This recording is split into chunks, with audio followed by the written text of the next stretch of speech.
Матеј поглавје 13 се вели дека Бог дошол на оваа земја и го посеал вистинското зрно на евангелието на вистината. Сепак, што направи непријателот, ѓаволот, со плевелот ноќе? Напишано е, посеа плевел меѓу пченицата. Подоцна, кога изникнатото израсна, слугите дојдоа и рекоа: Господару, не посеа ли добро семе на својата нива? Тогаш, зошто има толку многу плевел меѓу нив?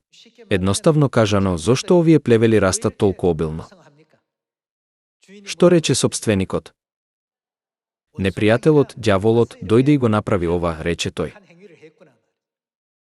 Господи, сакаш ли да одиме и да ги извлечеме, прашаа тие. Потоа, тој одговори: оставете ги да растат заедно до жетвата. Затоа лагата цвета и на земјата токму сега. Тој рече: оставете ги на мира. Во времето на жетвата, плевелот ќе се собере и ќе се снопи за да се фрли во оган, а пченицата ќе се собере и ќе се стави во мојот небесен амбар.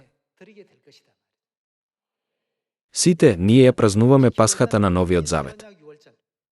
Пасхата била милостиво прославена од Исус, Петар, Павле и сите светци од раната црква.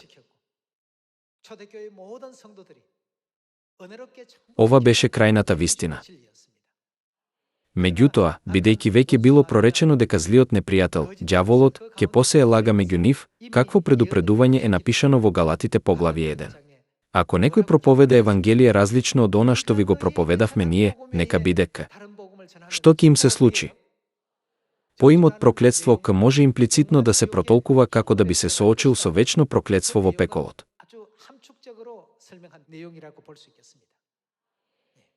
Мораме длабоко да им бидеме благодарни на Небесниот Отец и Мајка, кои им водеа цврсто да стоиме во вистината за Пасхата на Новиот Завет, за да можеме да трчаме кон вечното Царство Небесно со правилна вера, подалеку од вечното страдање на пеколот.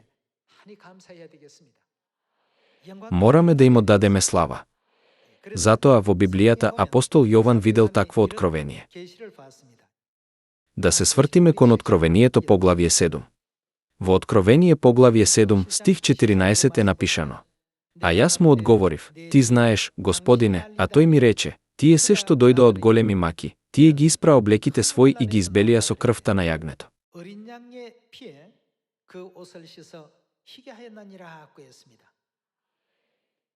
Тие ги испра облеките своји и ги избелија со крвта на јагнето.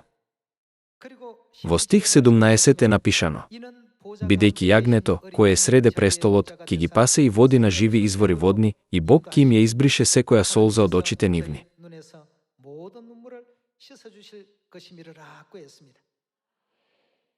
Еве го гледаме, тие ги испра облеките своји и ги избелија со крвта на јагнето.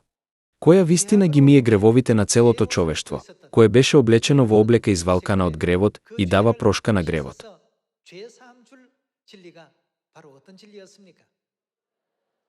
Пасхата е ветување што Исус јасно го дал со своите зборови. Зашто ова е мојата крв на Новиот Завет, која се пролева за мнозина? Зашто? За простување на гревовите. Тоа е јасно запишано во книгата на Матеј поглавје 26.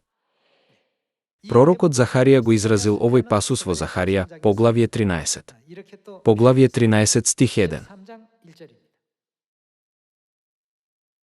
Во оној ден. Во оној ден Библијата се однесува на последниот век. Во времето на Светиот Дух. Ќе се отвори извор за домот Давидов и за жителите ерусалимски, за да се измијат од гревовите нивни и од нечистотијата. Да се измијат од гревовите нивни и од нечистотијата. Откровение поглавје 7, тие ги испра облеките своји и ги избелија со крвта на јагнето. Може ли конечно да се постигне чистење на гревот и нечистотијата без вистината за Пасхата? Ако некој едноставно каже: простени ми се гревовите, дали тоа значи дека автоматски му се простени? Ако некој излезе надвор и извика: јас сум председател на Јужна Кореја, дали сите тие ќе станат председатели? Одговорот е не. Ако некој тврди: простени ми се гревовите, мора да има јасен знак дека му се простени. Мора да има ветување.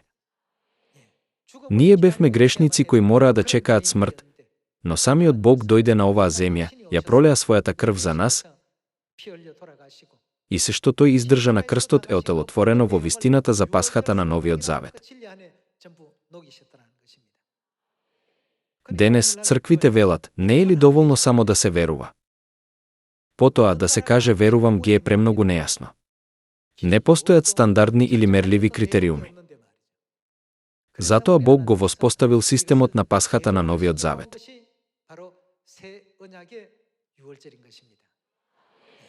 Бог но очисти преку вистината за пасхата на Новиот Завет и ни го отвори славниот пат да се вратиме во нашиот небесен дом.